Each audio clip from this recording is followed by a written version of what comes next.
Hello guys, welcome to the new lecture for the classical theory we are going on. So let me give a quick revision whatever we discussed in the part 1. So we discussed the timeline of the macroeconomics that in 18th and 19th century Adam Smith and Ricardo came with their theory of this classical theory, and they said the supply creates their own demand because economy will be remain at the full employment. Everyone in the economy will be employed. Output will be at the full employment level, that is at 5 star equilibrium level. There is no government intervention, and there is a remain focus on the supply side. So this is basically the crux of the classical theory. And if we talk about the Keynes theory, then when the Keynes theory came. Keynes theory came in the 19 when there is a in 1929 to 33 there is a Great Depression. In the Great Depression, what is happening is the our supply is more and demand is less. So it breaks the rule of classical theory, because classical theory says. Classical theory says that supply creates its own demand. Now, and during Great Depression, supply is more and demand is less. So, Keynes came with his theory that there is a need for government intervention to make this equilibrium of supply is equal to demand. And here the theory says that the demand creates its own supply. And for government action, there is an example of Narega. So, and if we talk about supply, if supply is greater than demand, then unemployment rate will be high because there is a demand low. Low demand, unemployment rate will have high, and then as a result, if demand is like there is not an equilibrium, so output will obviously decline. So yeah, this is the other theories: neoclassicals, monetarists, real business cycle theorists. Classical theory is a revolution against mercantilism.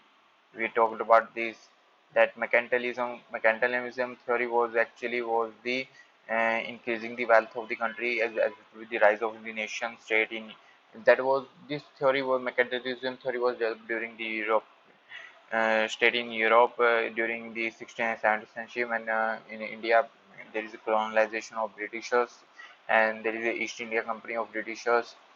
So what their aim is that they want to there is aim to maximize the wealth of the country. So how that can be done, and how that can be measured?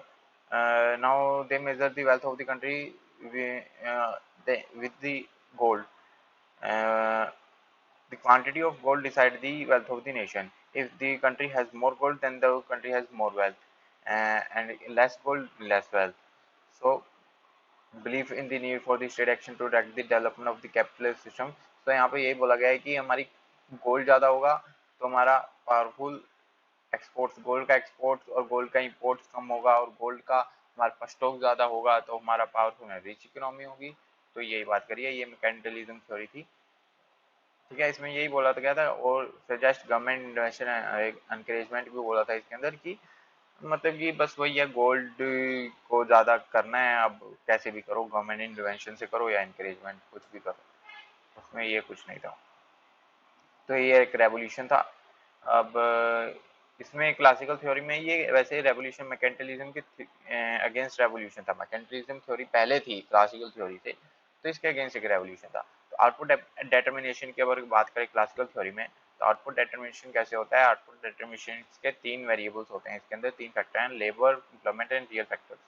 अब output mainly labour and employment में depend करता है। ठीक है, अब ये मैंने आपको बताया था डायग्राम कि इसमें हमें धक्का देना पड़ता है, इसमें केन्स में हमें धक्का देना पड़ता है जिससे हमारा इक्विलिब्रियम बन जाए। गवर्नमेंट इसमें धक्का देती है, कुछ करती है, इसमें हमें यहाँ पे फुल एम्प्लॉयमेंट आगे यहीं पे घूमता रहता है, इसमें हमें कोई कुछ देने की जरूरत नहीं होती।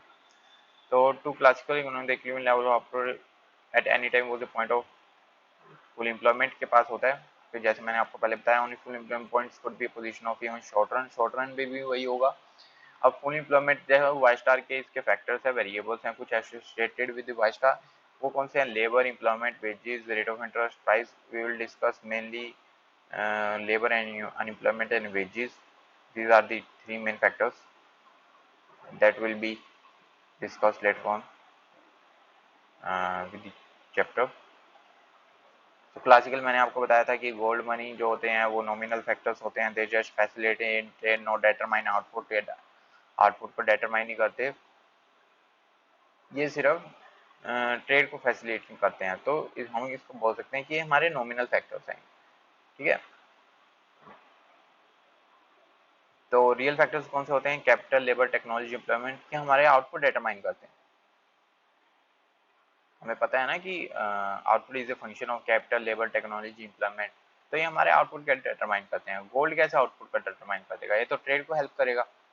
तो ये हमारे रियल फैक्टर्स हो गए, और रियल फैक्टर्स का ही रोल होता है। मैंने आपको स्टार्टिंग में बताया भी था कि क्लासिकल यहाँ पे डिपेंड करते हैं रियल फैक्टर्स, लेबर और एम्प्लॉयमेंट, लेबर, एम्प्लॉयमेंट, आउटपुट।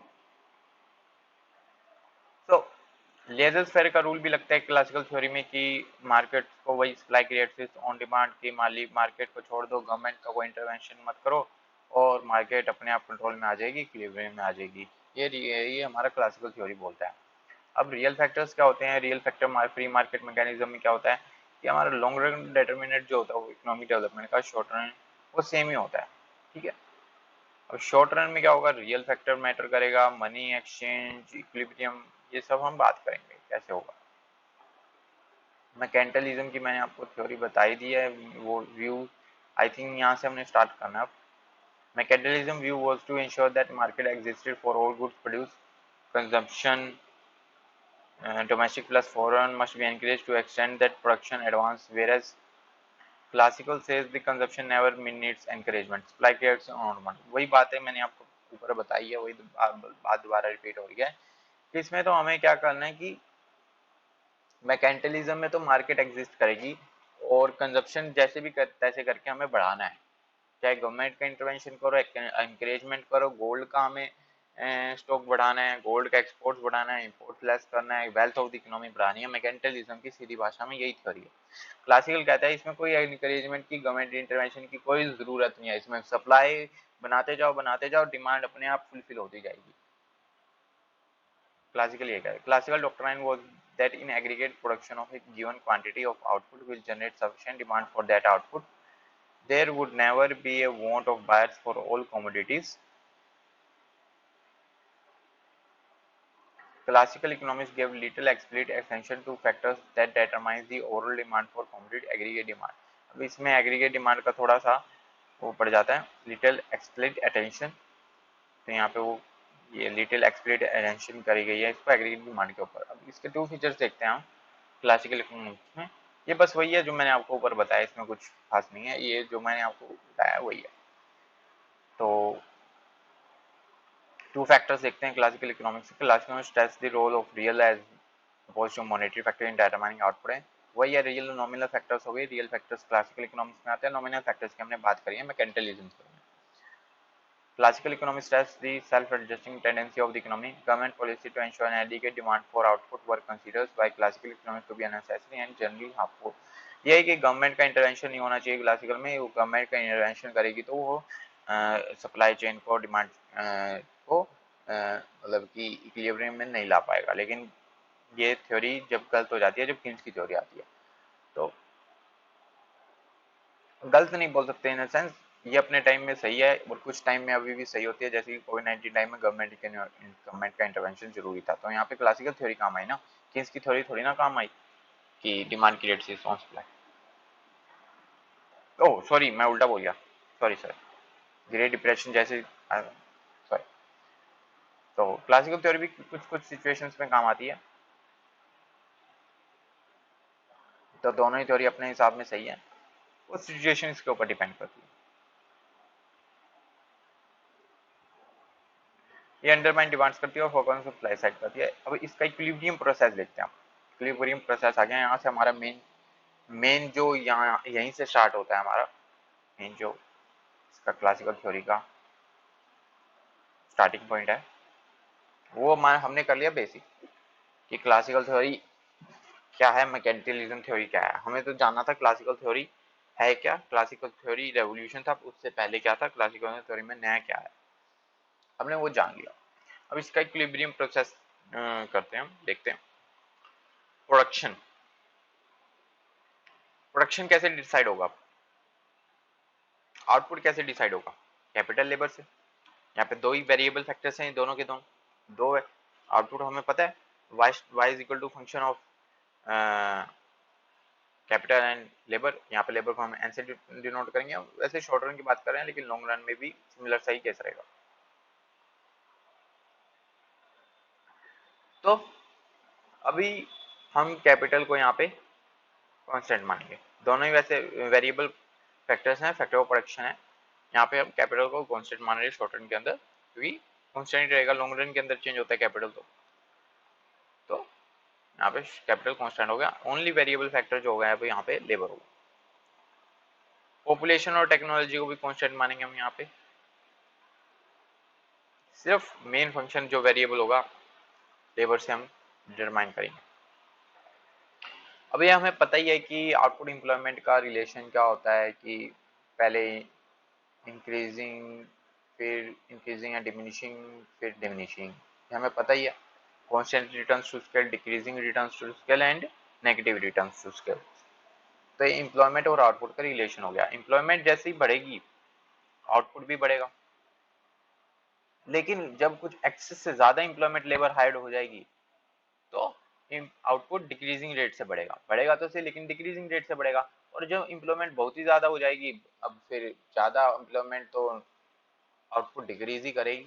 अब आप बहुत ज़्यादा एम्प्लॉयमेंट हायर कर लोगे तो वो तो अननेसेसरीली कुछ काम ही नहीं करेगी। उसकी वजह से जितना आउटपुट पहले प्रोड्यूस हो रहा था उससे भी कम प्रोड्यूस होगा। जो पहले भी नहीं एम्प्लॉयमेंट अच्छे से वर्क कर रही थी वो भी अब थोड़ा करेगी कि ये दूसरे वाले कर लेंगे, तो ऐसे एम्प्लॉयमेंट नेगेटिव में चला जाएगा। ये आपने मार्जिनल डिमिनिशिंग लॉ में पढ़ा है क्लास 12 के अंदर, ठीक है। तो अब इसमें हम मार्जिनल प्रोडक्टिविटी ऑफ लेबर की बात करेंगे। मार्जिनल प्रोडक्टिविटी ऑफ लेबर क्या होगा हमें यहाँ पे। अब जैसे ही लेबर बढ़ती जा रही है वो तो फिर आउटपुट तो कम प्रोड्यूस कर रही है, आउटपुट कम प्रोड्यूस कर रही है। अब यही वाली चीज इसके अंदर बताई गई है मार्जिनल प्रोडक्टिविटी ऑफ लेबर के अंदर। मार्जिनल प्रोडक्टिविटी ऑफ लेबर कैसे निकाला जाता है, हम पार्शियल डिफरेंशिएशन लेते हैं या फिर चेंज लेते हैं इसका output with respect to labour का। तो हमारा वो कि हमारे इतनी एक लेबर हमारे कितना आउटपुट में कंट्रीब्यूट कर रही है, ये होता है मार्जिनल प्रोडक्टिविटी ऑफ लेबर। एक लेबर हमारा कितना आउटपुट में कंट्रीब्यूट कर रही है, तो उसको हम बोलेंगे मार्जिनल प्रोडक्टिविटी ऑफ लेबर। तो अब इसमें हमने जैसे ऊपर बात करी है कि लेबर जैसे बढ़ती रहेगी तो मतलब एक्सेस में भर जाएगी तो फिर वो आउटपुट को डिक्रीज करेगी। तो वही डिमिनिशिंग लोगों की बात आ जाती है कि पहले तो आप जैसे मार्जिन प्रोडक्टिविटी बढ़ेगी, फिर कम हो जाएगी, फिर नेगेटिव में चली जाएगी, कम होती जाएगी। तो ये हमारा मार्जिन प्रोडक्टिविटी और लेबर हो गया। मैंने आपको एक सिंपल भाषा में समझा दिया। I hope you able to understand. तो अब एम्प्लॉयमेंट की बात करेंगे। मेन यहाँ पे एम्प्लॉयमेंट का रोल आएगा। Employment is the main part है। So understand this. if you understand this then you are able to understand the classical theory, whole the classical theory. So classical economy assume that the quantity of labor employment would be determined by the forces of demand. अब जो यहाँ पे quantity है labour की वो demand हो, जैसे simple भाषा में बात करते हैं कि एम्प्लॉयमेंट यहाँ पे हमें कितनी लेबर लगानी है, कितनी लेबर लगानी है वो उसकी डिमांड और सप्लाई से डिटरमाइन होगा लेबर मार्केट में, ठीक है। तो वो वहाँ से डिमांड होगा। अब लेबर, हम लेबर का डिमांड और सप्लाई देखेंगे और वहाँ से हम लेबर को डिटरमाइन करेंगे। अब लेबर डिमांड हो जाएगा, लेबर डिटरमाइन हो जाएगा तो इम्प्लॉयमेंट डिटरमाइन हो जाएगा, इम्प्लॉयमेंट डिटरमाइन हो जाएगा तो हमारा आउटपुट डिटरमाइन हो जाएगा।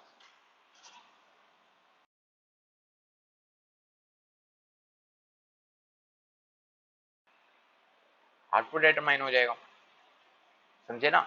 कि मतलब कि जैसे output is a function of the employment. अब हमने ये समझ लिया आउटपुट इम्प्लॉयमेंट का, आउटपुट लेबर का, लेबर और इम्प्लॉयमेंट एक ही बात है। आउटपुट और लेबर का हमारा एक रिलेशन है। लेबर डिटरमाइन हो गया तो आउटपुट डिटरमाइन हो जाएगा। अब हम लेबर को डिटरमाइन करेंगे। लेबर को डिटरमाइन कैसे करेंगे, लेबर मार्केट से। लेबर मार्केट में क्या होगा, लेबर डिमांड और लेबर सप्लाई। लेबर डिमांड और लेबर सप्लाई जब इक्विलिब्रियम में आ जाएंगे तो लेबर डिमांड, लेबर डिसाइड हो जाएगी हमारी।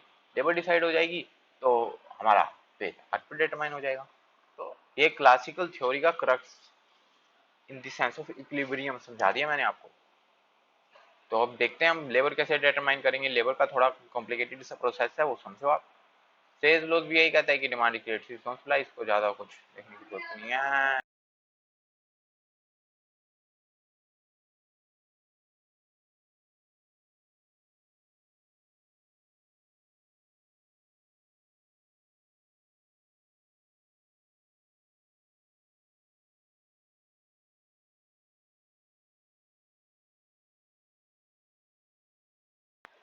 Sorry guys.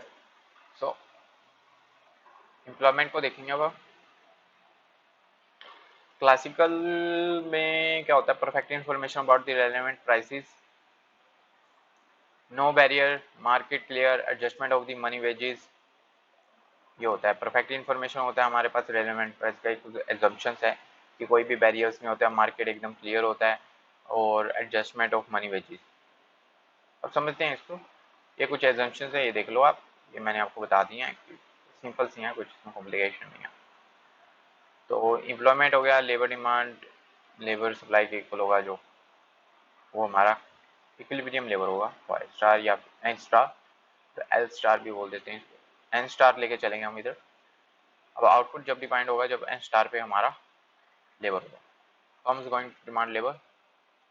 अब फर्म्स कितनी लेबर डिमांड करेगी, जहाँ पे उनका MC marginal cost of labour is equal to marginal revenue होगा, उतनी ही लेबर करेंगे, उससे ज्यादा थोड़ी ना करेंगे, नहीं तो उनको लॉस हो जाना स्टार्ट हो जाएगा फिर। मतलब कि ये एक नो लॉस नो प्रॉफिट वाली कंडीशन हो जाएगी, MC is equal to M. Labour demand जो होगा वो बाय फॉर्म डिसाइड होगा, परफेक्ट कंपटीशन फॉर्म है। लेबर डिमांड हमें पता ही है, P is equal to M C. Perfect competition की अगर हम बात करें तो इक्विलिब्रियम कैसे डिसाइड होता है, जब price equal to marginal cost होता है हमारा, ठीक है। हमारा जब परफेक्ट कंपटीशन होता है तो हमारा इक्विलिब्रियम, अब ये लेबर डिमांड के रिस्पेक्टिव में हम उसको भी लेके आ रहे हैं, नॉर्मल गुड्स एंड सर्विसेज की तरह सोचो इसको। जब हम गुड्स एंड प्राइस की बात करते हैं, गुड एक्स एंड वाई की बात करते हैं, उसके प्राइसेस की बात करते हैं, उसी की तरह सोचो इसको भी लेबर डिमांड। इसमें ज़्यादा कुछ है नहीं, बस लेबर लेबर करके थोड़ा कॉम्प्लिकेशन हो जाता है इसके अंदर। तो इसमें क्या है कि आप जो परफेक्ट कंपटीशन है उसमें इक्विलिब्रियम कैसे होता है, जब price equal to marginal cost होता है, और मार्जिनल कॉस्ट हमने ऊपर देखा है कि डिमांड लेबर कब करेगा, मार्जिनल कॉस्ट जब उसकी मार्जिनल रिवेन्यू के इक्वल होगी। तो हम कह सकते हैं कि price equal to marginal revenue is equal to marginal cost हो जाएगा, ठीक है। तो अब मार्जिनल कॉस्ट को हमें डिटरमाइन करना है। मार्जिनल कॉस्ट कैसे डिटरमाइन होगी, मार्जिनल कॉस्ट क्या होती है, एक लेबर को हायर करने में कितनी कॉस्ट लग रही है, एक लेबर को हायर करने में कितनी कॉस्ट लग रही है। अब वो डिटरमाइन कैसे होगा कि अब एक लेबर हमें इतना आउटपुट दे रहा है, उसकी मार्जिनल प्रोडक्टिविटी इतनी है। मार्जिनल प्रोडक्टिविटी क्या होती है, change in Y upon change in N. अब एक लेबर हमें इतना आउटपुट दे रहा है, एम पी एन, उसको लगाने, उसको आउटपुट, उस आउटपुट के लिए हमें इतना वेज देना पड़ रहा है, तो ये कॉस्ट हो गई ना एक वेज, एक लेबर को लगाने की कॉस्ट ऑफ हायरिंग होगी, आई लेबर की।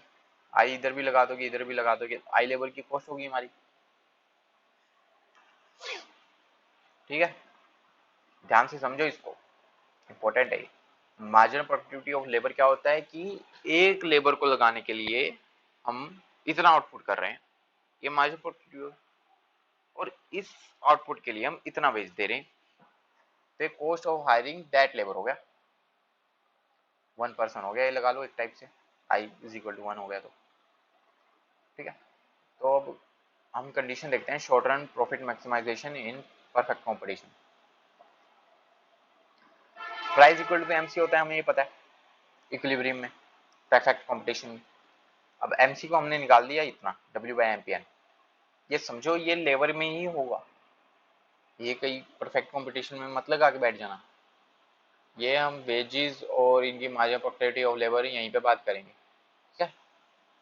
तो बस यहाँ पे एक जो रूल सेम है वो परफेक्ट कंपटीशन का सेम है कि इक्विलिब्रियम तो price equal to marginal cost होगा। मार्जिनल कॉस्ट हमने निकाल लिया है कि W by M P N होगा। एम पी एन निकालो भी इधर से, एम्पियन उधर जाएगा तो WP आ जाएगा। तो ये रियल वेज रेट हो गया हमारा, ठीक है। ये हमारा एक रियल वेज रेट हो गया, ये हमारा इक्विलिब्रियम हो गया for labour demand, labour demand की। अभी हम मैं ग्राफ में भी दिखाऊंगा इसको, पहले इतना समझो। अब लेबर डिमांड क्या हो गया हमारा, WIP, क्योंकि ये तो एमपीएन एमपीएल हो गया। एमपीएन को हम ये भी तो लिख सकते हैं, मार्जिन प्रोडक्टिविटी ऑफ लेबर, मैंने एल नीचे लगा दिया, एन इसके साथ लगा दिया था, वो भी एन भी लेबर, या मार्जिन प्रोडक्टिविटी ऑफ लेबर है, ये भी margin productivity of labour. Margin productivity of labour is equal to WI, ये हमारा डिमांड का, ठीक है, लेबर डिमांड है। Profit maximizing quantity of labor demand by a firm at each real wage is given by the labor input that equates the real wage and the MPN. The marginal product curve is the firm's demand curve for labor. कितना रह गया, 2 minute.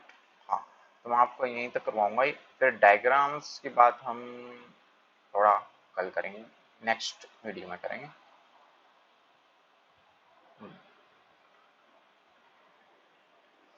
तो profit maximize quantity of labor demand by firm at each real wage is given by the labor input that equates the real wage and the MPN, ये मैंने इसी के बारे में थोड़ा लिख रखा है।